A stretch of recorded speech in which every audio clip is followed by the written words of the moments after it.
The story begins by showing the devastating condition of a city that has fallen into chaos following the outbreak of a zombie virus. The camera then shifts to a couple named Molly and Nick, who are attempting to escape the chaos by heading toward a small airstrip owned by Nick's friend, Jimmy. Their plan is to get away from the infected zone as quickly as possible. While driving through the arid desert on their way to the airfield, Molly, who is visibly hungover, asks Nick to pull over because she feels nauseous and needs to vomit. After relieving herself, she climbs back into the car, ready to continue the journey. However, they quickly discover that the car won't move. One of the tires is stuck in the sand, leaving them stranded in the middle of nowhere. You're making it worse. Stop! Nick, stop! You really are a fucking train wreck. Nick pulls out his phone to call Jimmy for help, hoping their friend can come pick them up. But there's no signal in the desolate area, and all attempts to contact anyone fail. With no other choice, they decide to wait beside the road, hoping that maybe a passing vehicle might appear and offer help. Not long after, they notice something unusual in the distance, a lone figure staggering across the sand. As the figure comes closer, it becomes clear that it's a man walking in a slow, uneven gait, resembling that of a zombie. Alarmed, Nick rushes back to the car to grab his gun, intending to protect himself and Molly. Unfortunately, in the panic, Nick drops his phone. Despite the confusion, he manages to fire several shots at the approaching zombie. However, the creature doesn't go down. Even after taking multiple bullets, it keeps moving, inching closer and closer.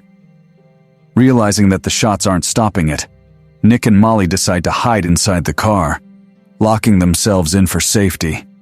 As the hours pass and night falls, the zombie remains outside, relentlessly waiting. Tension rises between the couple, leading to an argument fueled by fear and frustration. Amid the disagreement, they suddenly realize the zombie is no longer outside.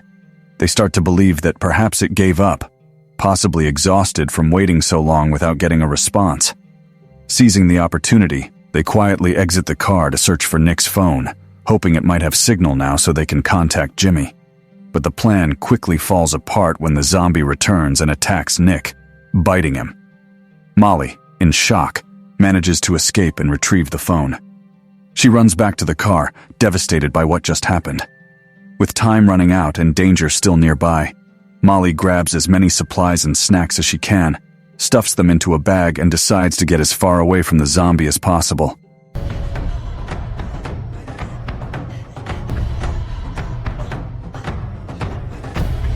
She walks until she can't go any farther, eventually collapsing from exhaustion in the middle of the desert. The next morning, when Molly wakes up, she finds herself surrounded by nothing but endless sand and sky. With no sign of help and the brutal sun beating down, she checks her phone again. To her relief, there's a signal. Without hesitation, she calls Jimmy. But instead of asking for help, Molly lies, telling Jimmy that everything is fine and that she doesn't need assistance. Almost immediately after that, the signal drops again, cutting her off completely. It's a strange moment, one that reflects Molly's conflicted state of mind. Despite having the chance to ask for rescue, she wastes it, choosing instead to downplay the danger she's in. Now truly alone, and with no backup plan, she's left with no choice but to continue on foot toward Jimmy's airfield. As the day grows hotter, Molly consumes more of the drinks she packed to keep hydrated. The intense sun and dry desert air take their toll on her, but she pushes forward. Eventually, she decides to rest again as night begins to fall. Just as she's trying to catch her breath, she hears a familiar sound. The zombie, relentless and undeterred, has found her again. It emerges from the darkness and tries to attack. Molly barely manages to scramble to safety by climbing onto a large rock, out of reach. She hopes that the elevation will keep her safe for the night. The next morning, when Molly opens her eyes, she finds the zombie still waiting below her, refusing to give up the chase. Gathering her things quickly, she climbs down and continues her journey. But the zombie follows, slowly but persistently, never falling far behind. Along the way, Molly discovers the remnants of an old collapsed house in the middle of the desert. Hoping for shelter, she steps inside to take a break. However, Just as she begins to settle in, she hears a sound from outside. She realizes the zombie has found her again, somehow still tracking her every move. Molly then hides inside one of the rooms in the crumbling house, hoping the zombie won't be able to find her. She waits silently, trying not to make a sound.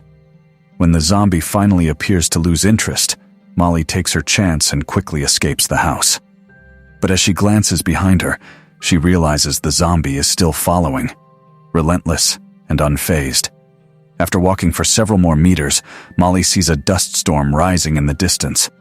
Before she can react, the zombie closes in and attempts to attack again.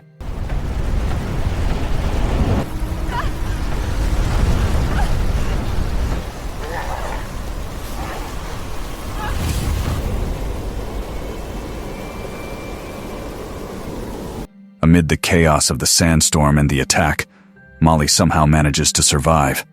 Her clothes are torn, her body exhausted, but her determination pushes her forward. Soon after, she comes across two men in a pickup truck. Desperate and shaken, she approaches them and asks for help. She pleads with them to help recover her bag, which had been buried under the sand during the storm. The men agree and begin searching for the lost bag.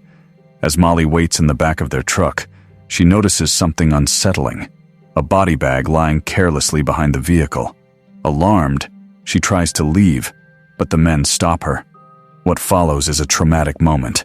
Just as things take a turn for the worse, the zombie that had been trailing Molly finally catches up and unexpectedly bites one of the men. The other, panicked by the attack, immediately flees, leaving the scene in chaos. Molly quickly gathers what she can from the ground and runs. But even after everything, the zombie is still behind her, refusing to let go. Strangely, Molly begins to develop a sense of familiarity with the creature. Tired of being chased, she decides to use the zombie's persistence to her advantage. She loads her supplies onto him, using a rope to secure the items to his body. It becomes a strange, one-sided partnership. As they continue the journey, Molly begins talking to the zombie, as though trying to connect with him. She admits that she always wanted to be a mother, and oddly, taking care of the zombie gives her a feeling of responsibility, something close to nurturing in a twisted way. Later on, as they near their destination, Molly ties the zombie to a rock to prevent him from following any farther. But then she hesitates. A mix of guilt and compassion washes over her. Seeing the creature stuck and helpless makes her reconsider. She approaches and tells him that she'll untie him, but only if he promises not to bite her. Of course, the zombie can't understand, but in a symbolic gesture, she sets him free. Eventually, the journey brings them within just 1 mile of Jimmy's airstrip. Just as hope begins to rise, a military vehicle appears in the distance. Molly and the zombie hide behind a cluster of rocks. A soldier spots her and offers assistance, but surprisingly, Molly declines. She doesn't want to leave the zombie behind. When the zombie steps into view, the soldiers prepare to shoot. Molly rushes to stop them, explaining that he's her friend and he means no harm. Despite her pleas, the soldiers fire. The zombie collapses, too injured to move. Molly runs to his side, but in his final moment, the zombie unexpectedly bites her finger. Realizing what has happened, Molly knows she must act fast. Not wanting to turn, she picks up a stone and uses it to sever the infected finger, enduring the pain in silence. While inspecting his coat, she finds his wallet, and inside it, a photograph of him with his wife. This discovery shakes her. She finally sees him not just as a monster, but as someone who once had a life, someone who loved and was loved. With a heavy heart, she picks up a rock and puts him out of his misery, believing she is sending him to be reunited with his wife. After burying the moment in her memory, Molly continues on, alone once more. Eventually, she arrives at the airfield and reunites with Jimmy. But the reunion isn't what she expected. Jimmy explains that all of their friends have turned, and he's been forced to lock them in a nearby room for safety.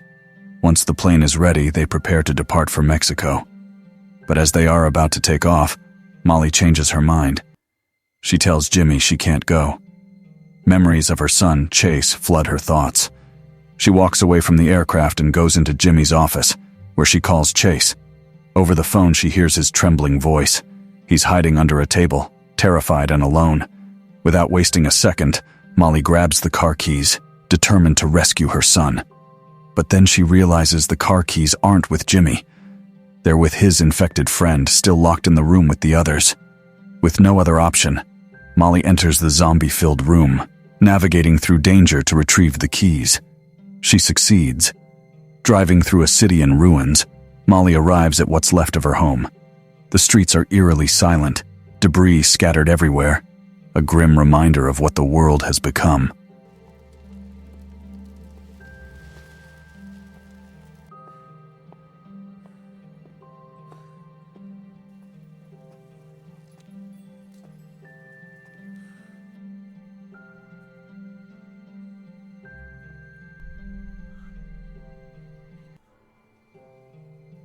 Finally, she finds Chase, hiding just as he had described.